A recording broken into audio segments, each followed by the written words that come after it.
Hi guys, we are here at the fishing company from the MTV Exit PressCon event, and we are here at Kichi Nadal. Hello. And Rocka. Hello. And we're going to interview them for their upcoming events and plan for this year. So first of all, hello Kichi. Hi. Kumusta? Hi vloggers. And may mga non-vloggers naman tayo. Your fans. So, kumusta ka? Kumusta ka ngayon? Mabuti. We just finished our three songs na gig. With MTV Exit. Yeah, with MTV Exit. Meron kayong song. This is just for the press con. But on Friday, yun na yung talagang totoong. So sa Pride full band ka sa Friday. So yung nakita ko yung setup mo kanina with the Kichi Nadal and the MacBook plus Rocka for the DJ. So ano yung parang nagtulak sa'yo to shift that kind of music style? It started when I started writing songs through the computer. And before, kasi yung last album ko, it was recorded with Jack Rufo, kami lang, tapos puro software lang. Software. So Tapos from then on, parang sabi ko, ay nako, there's no other way for me to adapt talaga to yung music ngayon, what's happening now. Babago lahat home recording, and because of all the piracy, parang we really have to adapt it. Para ma-save pa rin yung music, tsaka yung piracy malabanan pa rin. Did I answer your question? Ano yung question mo? Hindi, parang gano'n. Bakit ako tama? Kasi parang it's easier.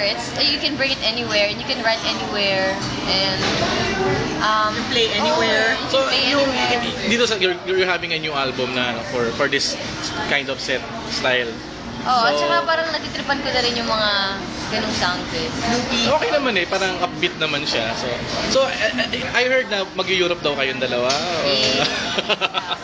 Mag-Middle East in Europe.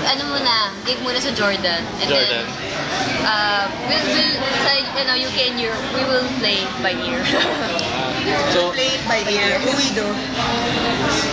Doon yung ilalagay yung music. There were some invitations, but basta may mga events like sa US, yung South by Southwest. Have you heard of it? Yes. I think that's in Phoenix ba? Or Texas? The mga independent musician artists, lalo na they're into the digital sa stream nila. Everywhere.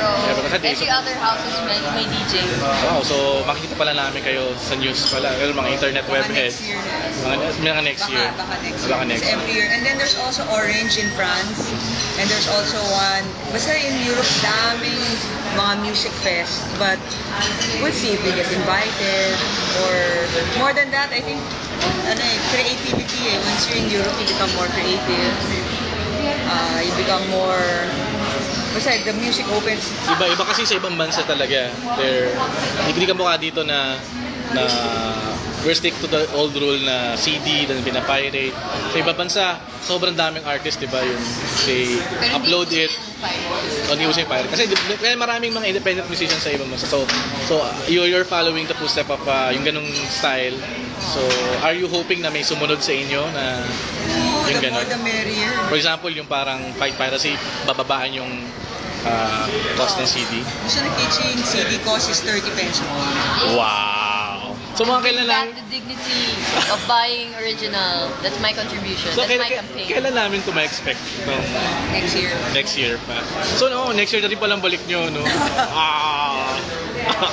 Baka next year may full 15-song album for 50 pesos. May plan kayo makipag-collaborate with other artists abroad? In Europe, Oo naman, we're open to that. Wow. So ayun, wala naman kayong pwedeng batiin, sabihin, or plug? Kung may mga kamag-anak kayo sa Jordan, sa Middle East, sa Europe and UK, we will be there. Kaya siguro, watch out and check out our website. Kichi.net. Alright. So there you have it, guys, and see you on our next video vlog.